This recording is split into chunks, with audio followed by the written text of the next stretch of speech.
Jana, bienvenue dans cette Inside the Doc à la rencontre du film Mirjana, la valeur d'une femme, une production de Nouvelle-Calédonie 2024, 73 minutes et sélectionné pour le FIFO 2025. Le film a été réalisé par Stéphane Ducandas et nous recevons aujourd'hui en Inside the Doc Cécile Rivière, la productrice du film. Yorana Cécile. Johanna, merci de me recevoir. Avec grand plaisir.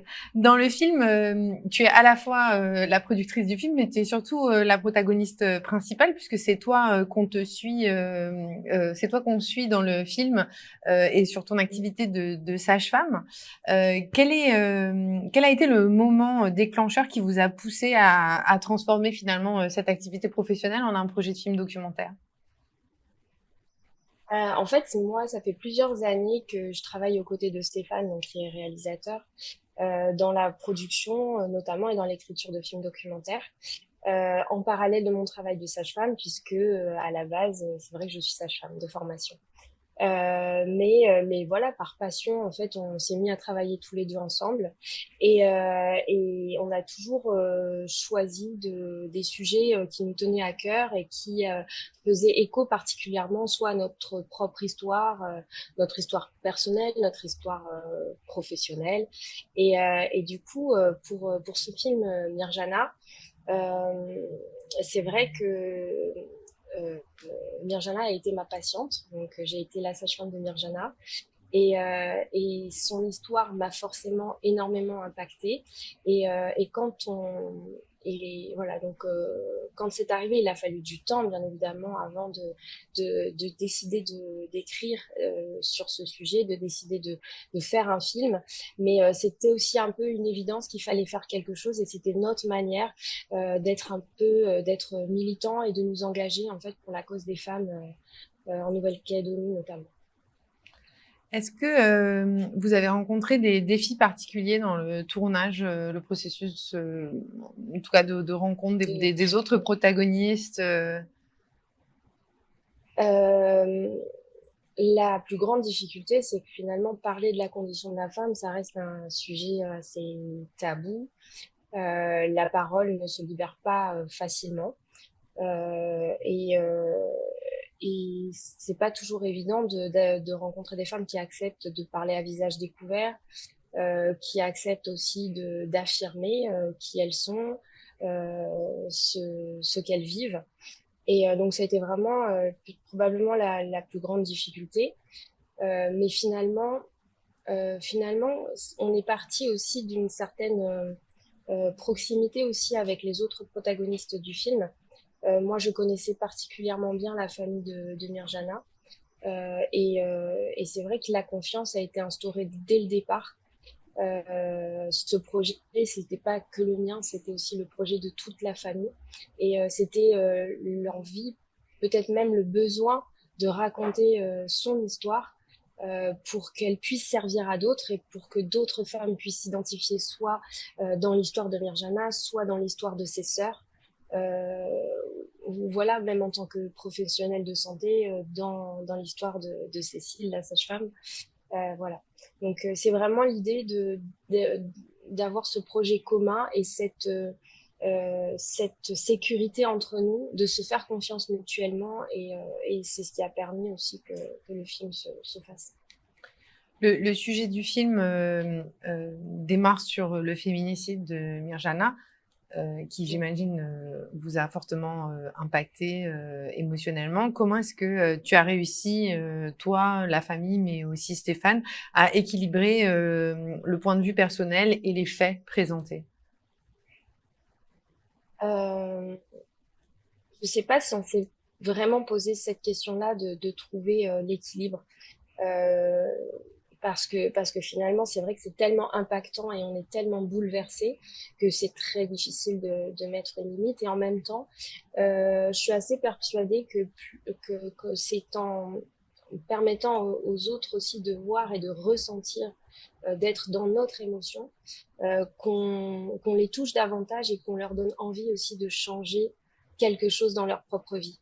Donc c'était une autre manière d'être impactant finalement, et on n'a pas vraiment décidé d'être très objectif tout le temps. J'imagine bien que finalement, voilà, on s'est aussi laissé porter par nos propres émotions, par nos propres sentiments, et et j'espère que cette mise à nu permet aussi de toucher les gens et permet aussi de voilà de peut-être d'être le déclic pour du changement en fait.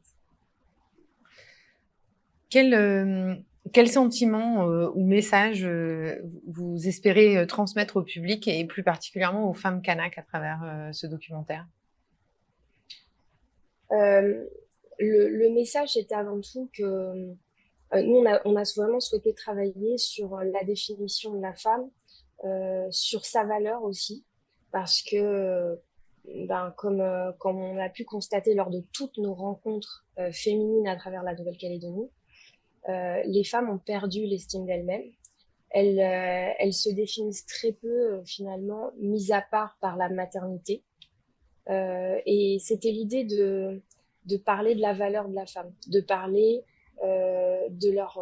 des compétences des femmes, des compétences particulières aussi qui sont liées à nos différences, peut-être de notre sensibilité, de notre capacité à être solidaire, et de parler aussi d'éducation. Donc c'est vrai qu'il y a un message qui est plutôt axé dans ce sens-là. On a choisi vraiment d'aider les femmes à se regarder mieux avec un regard bienveillant, à porter sur elles un regard bienveillant, et, euh, et, et à s'aimer finalement, à s'aimer, à être fière d'elles, et à avoir envie de davantage de droits et de respect pour elles-mêmes.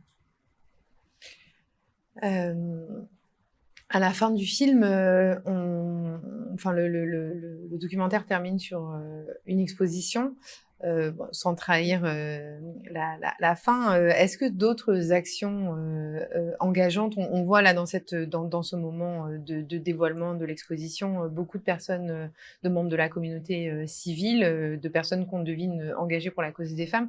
Est-ce que le film s'est accompagné d'une forme de campagne d'impact sur le sujet? Alors oui, on a créé l'association Mirjana, la valeur d'une femme, en parallèle du documentaire, ou à la suite, enfin, je sais plus, ça s'est fait plus ou moins concomitamment. Et donc, les missions de l'association sont de continuer en fait à, à partager justement les messages du film. On a la chance de pouvoir aussi utiliser le film comme outil dans notre mallette associative. Et donc, on a pour projet, et on a commencé d'ailleurs à le faire, d'aller à la rencontre des femmes pour leur présenter notre histoire, encore une fois, et aussi pour leur présenter tous les outils artistiques qu'on a mis en place pour parler de la valeur des femmes, justement. Donc, la campagne d'impact, enfin, se matérialise un peu comme ça, avec l'association, avec cette mallette d'outils, qui choisit aussi une communication un peu différente. C'est-à-dire, on n'a pas choisi de faire des images chocs, on n'a pas choisi de faire des messages heurtants. On a plutôt choisi voilà, de parler de la beauté. Et quand je dis de la beauté, je parle d'art en fait. Hein, je parle pas de physique. C'est vraiment on a choisi de parler d'art, de culture, de euh, voilà, de porter un peu des messages différemment finalement. Il y a beaucoup de projets qui ont été montés en parallèle du documentaire. Oui. Le film a été tourné de quand à quand? Parce que la production est de 2024, enfin le final, mais Ouais, on a commencé à tourner en fin d'année, dernier trimestre 2023. J'ai plus les dates exactes en tête, mais dernier trimestre 2023. Et on a terminé en début 2024. Donc juste avant finalement la période houleuse et les émeutes en Nouvelle-Calédonie. Voilà. et les bouleversements sociopolitiques qui ont secoué la Nouvelle-Calédonie cette année ont impacté la production de manière générale? Euh, Oui, parce que normalement on aurait dû rendre ce film probablement un peu plus tôt. On a failli perdre la totalité des rushs parce que notre bureau a été pillé. Et donc on a perdu énormément et on a eu la chance d'avoir une sauvegarde des rushs avec la monteuse qui se trouvait pas sur le même site. Et, euh, et du coup, bon, clairement, pendant 2 mois et demi, on n'a rien pu faire. On n'a pas pu travailler du tout. Voilà, on n'avait plus d'outils de travail, on n'avait plus de station de montage. Et ce film, en fait, a vu le jour parce que il y a eu énormément de solidarité aussi. Nos collaborateurs de l'audiovisuel ont été extrêmement présents et extrêmement solidaires. On s'est senti vraiment portés pour que ce film puisse finalement arriver là où il est aujourd'hui. Mais c'est vrai on a pris énormément de retard et on a eu vraiment la chance d'avoir cette sauvegarde de rush avec notre monteuse. Donc, dans disons, dans tous les événements houleux et très difficiles et même douloureux qu'on a pu vivre, on a quand même cette petite étoile et on a pu arriver au bout. On est heureux parce que du coup, le film a été sélectionné en compétition pour le FIFO. Euh, Comment le public a réagi au film jusqu'à présent? J'imagine qu'il a déjà été vu et je pense notamment à la famille de Mirjana qui était qui semble Oui. très impliquée dans le projet. Oui, alors on a eu l'avant-première du film à l'occasion de la journée mondiale de lutte contre les violences faites aux femmes, donc le 25 novembre. Et le film a été présenté pour la première fois à toute la famille à ce moment-là. Euh, donc personne ne l'avait vu avant en fait. C'était à la fois bouleversant pour eux tous et en même temps ils ont été très fiers d'avoir participé à ce projet et ils le portent encore aujourd'hui. Ils continuent à être très actifs dans l'association et voilà, l'objectif d'être impactant et d'essayer de faire tout ce qui était enfin tout ce qui nous était possible pour être acteur et actrice du changement. Et ben il est toujours bien présent et vraiment je pense que le film a été quand même bien reçu. Le film fait 73 minutes. La durée du format, elle est décidée par les diffuseurs, par vous. Comment est-ce que vous choisissez finalement la temporalité du documentaire et l'histoire que vous Alors, racontez? on a la chance d'être assez libre. Enfin, notre diffuseur, nous offre cette possibilité en fait d'écrire et de raconter notre histoire sur le temps qui est nécessaire en fait. On ne détermine pas, enfin si on détermine quand même un peu à l'avance à l'écriture, on a quand même une petite idée du temps que ça va prendre, mais ce que je veux dire c'est que on nous impose pas un format à 52 minutes par exemple, euh, et, euh, et ça nous permet aussi de prendre le temps de raconter les histoires parce que pour entrer finalement dans cette intimité là et pour pouvoir euh, voilà, permettre aux gens aussi de s'attacher aux protagonistes et qu'il se passe quelque chose finalement, on s'est souvent rendu compte qu'il fallait aussi un petit peu de temps et que 52 minutes, c'était très court pour permettre à la fois de raconter l'histoire et de susciter cette empathie pour les protagonistes et voilà. Donc quand on veut faire quand on veut privilégier finalement l'histoire et l'impact plutôt que de rentrer dans des cases, et ben c'est une liberté qui nous est précieuse finalement. Donc c'est pas un format qu'on a vraiment décidé par coquetterie, c'est vraiment voilà l'opportunité qu'on a saisie de pouvoir raconter l'histoire sans se mettre cette contrainte en fait de temps. Je te remercie. La dernière question est un peu plus généraliste. Oui.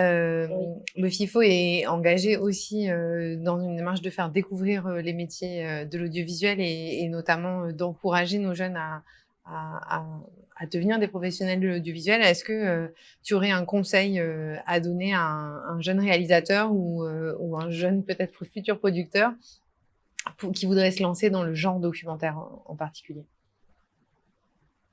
Euh, Alors, je sais pas si je suis la mieux placée pour donner des conseils parce que moi-même, j'ai une toute autre formation et je suis venue un peu sur le tard et un peu par passion. Ce que je peux dire, c'est que finalement, quand on a un message à passer, qu'on a envie de raconter des histoires et qu'on a euh, un, voilà, une passion pour l'image et si on s'en donne les moyens, en tous les cas, ce sont des métiers en fait qui sont absolument riches, qui permettent aussi beaucoup de collaboration. Et en fait, quand on est bien entouré, on peut produire de très beaux films et, euh, et on peut transmettre aussi des messages qui ont du sens. Ce que j'ai à dire, c'est qu'il faut s'armer de travail, de courage, de détermination et aussi un peu de passion. Voilà. Cécile, on a hâte de vous retrouver au FIFO, en tout cas Nous dans les aussi. salles et dans les allées du FIFO en 2025, puisque vous ferez tous les deux le déplacement avec Oui, Stéphane. avec Stéphane. Mm. Et vous pourrez interagir avec le public du FIFO en présentiel après les projections des films. Donc, on vous donne rendez-vous pour le FIFO 2025 du 31 janvier au 9 février à la Maison de la Culture et en ligne sur notre site internet.